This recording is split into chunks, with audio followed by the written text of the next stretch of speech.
aside from selling deck boards, what value do you guys get from these relationships you build with Jason and Blake and whatever else? Like, so we have a field specialist out there in California that works very close with Blake and his team.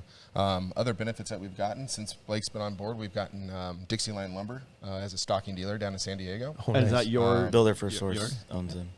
Okay. Down and I think we've got 3 locations now and moving on to more. So, solely with Blake walking in there and saying, this is what I'm going to use and this is what I need. And I need it on the ground. They supported him and helped us with that business there now. So in addition to that, we've got other contractors in that market too that it's readily available for as well. So especially for a brand new market, it's definitely a game changer. There's no doubt that like that strategy of, I mean, these guys are influencers, obviously, right? Like whether in different ways, sure. But even from that, it's like, oh, that might not have been flashy on an Instagram post, but the fact that a lumberyard in its 3 locations brought product on, which then ends up in other contractors' hands, like Blake was part of that. Absolutely. If that relationship doesn't happen, then that influence isn't there, right? Absolutely. Also, like our lumberyards follow us on Instagram and Facebook and all these places. And just like Varney said, there's a group of us guys, and what we start testing and using is kind of what people will start doing. And we're just not picking something for the hell of it. We're testing it and making sure it works good before we start posting it. It's a lot bigger than just like putting it on a customer's deck, right? Yeah. Now it's bigger than that. People are watching and paying attention. That's right. So I get messages all the time from contractors and like, what's Deckorators?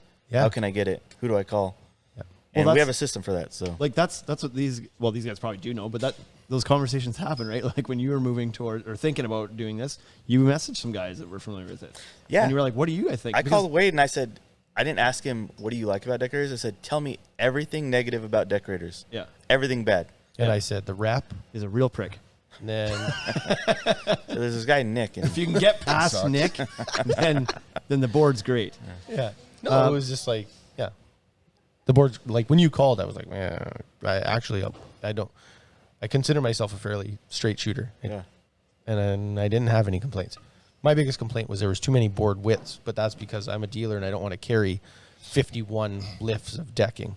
But Well, I started calling other manufacturers too, and like guys that are pretty high up I know, and say, hey, what do you know about this Deckorators brand that's up and coming? Like, do you know anything about their board? And not one guy said anything bad. A couple of them were like, it's really nice. Yeah. I won't say who they are, but they work for the top 2 big companies. So. Yeah, for sure.